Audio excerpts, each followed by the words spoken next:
Hello everybody and welcome back to World of Warships Legends. My name is Spartan Elite 43 and tonight we are back in the Gneisenau. I know, I hate it too. But it's one of those ships y'all been asking for a long time. So here we are. It only took me 2 days to get a decent video. And this one isn't even a crazy video, it's just funny, so I thought it'd be fun for you guys to see. It's going to be some funny moments, as well as a teamwork from a teammate that was absolutely crucial in this match. So, get ready. We're going to have some fun. Now, y'all always get on me. I get a lot of comments. I get a lot of people on Facebook and Reddit who come out from their little hidey holes in their mom's basement to come out and be like, Spartan is such a terrible player. His gameplay hasn't changed in 4 years, 5 years. It's like, no shit, Sherlock. You know why? Because it pays me. That's why my gameplay hasn't changed a whole lot. Funny how it works. When you go out and start a YouTube channel and make a decent amount of money playing a specific type of ship for a specific type of video, then maybe you could tell me that I'm a terrible player. But no, I do it for content, baby. We play for the content, which means we may not always play the smartest, but by God, it's going to be entertaining. We may not always pull it off, but when we do, it's beautiful. So if you guys like the content that I put out, punch that like button and subscribe if you haven't already. But there's a lot of cruisers in this lobby, which under normal circumstances I'd be all for in a battleship. However, I'm in a Gneisenau, which means not ideal. Why? Because I only have 6 guns. That being said, we got the very first look at a cruiser broadside to us in the Nachi, and bonk. Alright, Gneisenau, I see where your head's at. I like it. I can approve of this message. 1 shell actually does damage. It's a Citadel, 11,000 damage. I'll take it. Can't really complain. Now, initially, I angle away from this rook because I was expecting him to shoot at me. He does not. And then I shoot at him, thinking, okay, I'm in a Gneisenau. I've got decent high-velocity guns. He's over-angled his trap in a British battlecruiser, and, yep. German armor-piercing strikes again. Unfortunate. God, I hate the pin angles of German battleships. It's so not nice. When you're used to playing a lot of American battleships, playing German battleships with their AP is just sadness a lot of times. Now, I'm not gonna lie. This Cross of Dorn pushes forward and goes full stupid mode. Now, I appreciate the spotting, but you gotta survive long enough to be useful, my bro. And so, here we got a beautiful look at the shores. He's reversing. He doesn't even see us. This is perfect opportunity. And Cross of Dorn goes down. Shocker. Now, to be fair, he traded. He helped get rid of the 1 cruiser. And he allowed us and our teammates to help get rid of a lot of HP off of the battleship that's over here. The battle cruiser. But now is where I need to point out the other Cross of Dorn. The other guy that's in a division with the Cross of Dorn that just died.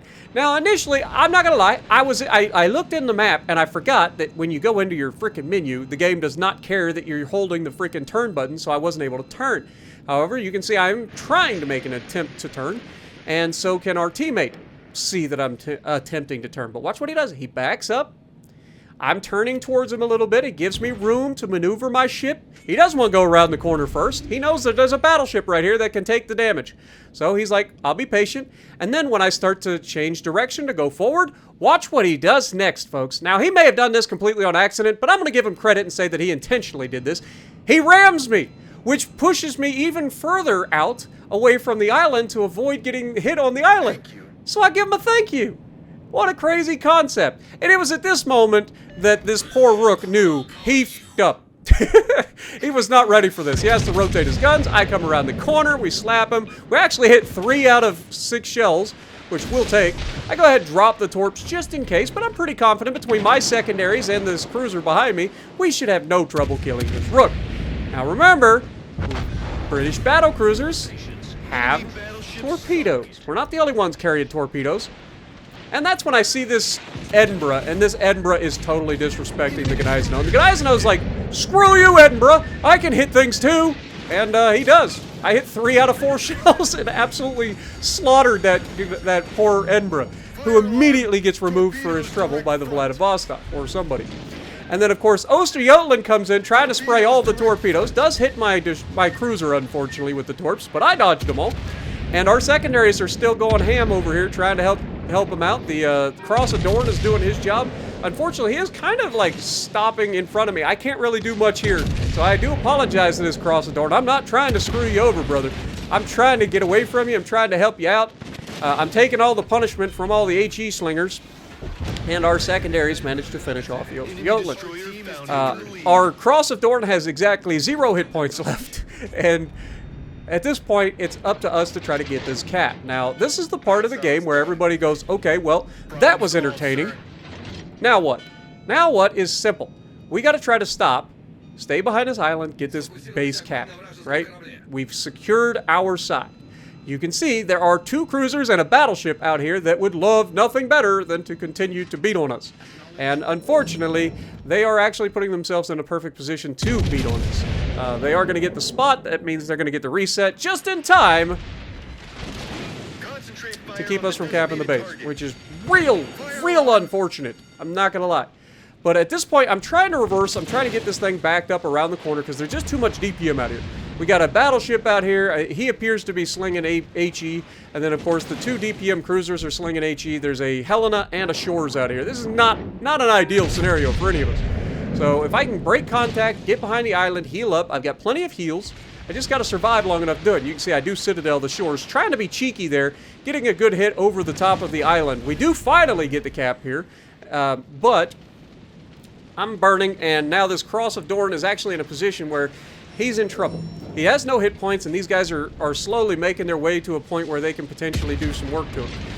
I don't want to push YOLO style, and that's when the freaking Helena decides to show up. And Helena immediately dispatches our Cross of Dorn. You can put in the comments down below if that was my fault or not. I'm just trying to break contact from these guys. I can't take that. So, unfortunately for the Cross of Dorn, I think he could have been better served trying to get out of there once he captured the base. But that Helena was just too close. He'd probably got spotted and killed either way. I don't think there was much he could have done differently there. But overall, he did a great job. Me and him absolutely pancaked this side of the map. Unfortunately, this is the part of the Gneisenau that's going to be frustrating as crap. We shoot, we get 1 shell. We break a turret, we do no damage. I go ahead and I try to mask my torpedo drop by, after I fire, immediately torping, knowing that he's either going to run into these or he's going to slow down and try to turn in towards me, which means I will likely do more damage, because if he stays full broadside, I'm not likely to do that much damage to him. So we go ahead, and he does turn in at the last second. We get a shot off. Of course, we do get 1 full pin and 2 over pins, but we do hit him with the torpedo and actually finish him off. So we traded again. We did our part. And this was a fun match at the Gneisenau, and this is a kind of a perfect game for a German battleship or even a British battlecruiser that has torpedoes. These games are the kinds of games that are like perfectly suited for them, especially in the Gneisenau. The only downside there was just too much DPM against us with with all the light cruisers. But to the Cross of Dorns, the first guy, I'll give you a little bit of a nod because you did end up helping trade, and then the other guy, it was fantastic. So thank you guys for all your support during the match. I don't know if you're going to see this or not, but it was hilarious. I enjoyed it.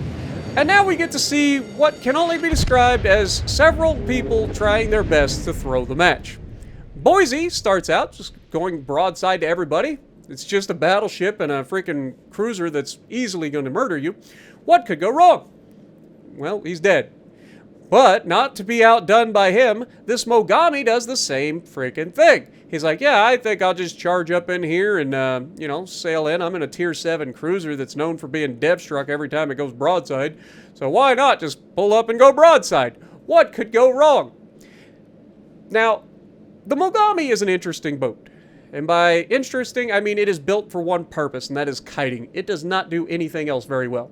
It doesn't tank very well. It can't really compete with the DPM of other cruisers. Has ridiculous HE, and it is capable of kiting very well. That's it. That's its whole purpose. On a map like this, it kind of limits your options, but he has the perfect opportunity to kite. He also has the perfect opportunity to drop the torps immediately without actually putting himself in danger, but he doesn't. He goes full broadside, he gets hit with the HE, and the battleship takes half his hit points. Unfortunately, that battleship did not anticipate him slowing down. If that battleship had actually anticipated him slowing down, this Mogami got a one-way ticket back to port. But he's waiting too long to launch the torpedoes here. Watch how long he waits. He waits until he sees them again. And that is not ideal. Or right before he sees them, I should say. But he also does the worst thing he could do here, which is, again, staying broadside. He's a kiting cruiser. He needed to kite, to turn, run. But he doesn't do that, and now he's dead. Shocker. Fool me once, shame on you. Fool me twice, it didn't happen, right? Nagato is like, okay, I already missed this guy's death once. I'm not going to miss it again. And the odds that he lands these torps are slim and none. You wait too long. He should have torped that area when they were going behind the island to begin with, if that's what you wanted to do. And in order to do that, he would have been turning away from the Nagato and likely survived, rather than eating a citadel and then just sitting there broadside and then waiting to be spotted again and killed. Now, fortunately, the game is still not really in danger. We've got all the caps. We've done everything on our team to give the team cap control, give them the advantage. I mean, we personally killed 3 people on our side. Plus, I'm pretty sure the Cross of Dorn may have killed one, and either the Mogami or somebody else managed to kill somebody as well. So, there have been a lot of death on that right side of the map. And we still have a full health Vladivostok to go up against a Nagato and a Shores. Like, this couldn't be much more of a GG no re if there ever was one, you know what I mean? Like, there is no way that this Vladivostok could possibly screw this up. Right, guys? Full health, Vladivostok, a Nagato that's pretty low health, and a Shores. Surely he can't screw this up. There's only one way that he could possibly screw this up. And that is getting into a fight with a Nagato, going full broadside, and then getting torpedoed by the Shores, right? Like that's probably about the only way he could possibly lose this fight. But he goes in, he fires his first shot a little bit early, doesn't wait to get, like, a little bit closer because, you know, Russian battleships get a little bit of an accuracy bonus inside 12 kilometers, and I don't know if he had it inside 12 kilometers, but he could have waited just a little bit longer to fire that shot, get a little bit closer. What's the rush here? He's not in a rush. You just want to land as many shells as possible. Now, fortunately, the battleship on our right actually shoots the Shores, leaves him with just enough to get away. And there's the accuracy that you want out of the Vladivostok. And that's why I say he could have just held his fire a little bit longer, got a little bit closer. You'd have got a much better RNG roll than that first shot. You know, you don't always have to fire right away. And that's something else I always talk about, like patience. Sometimes you got to understand what the situation is and just like be, okay, I can bully this guy. I overmatch. There's nothing that I got to worry about here. But he doesn't manage to kill the guy. And now he's at an angle at which he's got to be a little bit scared. Or if he isn't scared, he doesn't understand his ship very well. Because all this Nagato has to do is open up the angle just a little bit, and he can easily dev strike this Vladivostok. Fortunately for the Vladdy, the Nagato fires his guns a little bit too early, ends up hitting the belt armor at an angle and doesn't do any damage. But either way, it was an interesting thought that could have ended poorly for our Vladdy. But we ended up with 90k Confederate secondary close quarters medal and a first blood, I think. Or no, flesh wound, sorry. But top of the leaderboard in the Gneisenau. Solid result, even if it isn't my favorite ship. It was a fun match. Let me know down in the comments below if you guys are enjoying these revisiting ships because you guys are requesting them. And if you like what I'm doing, punch the like button. Leave a comment below. Subscribe to the channel if you haven't already. And as always, I will see you in the next video.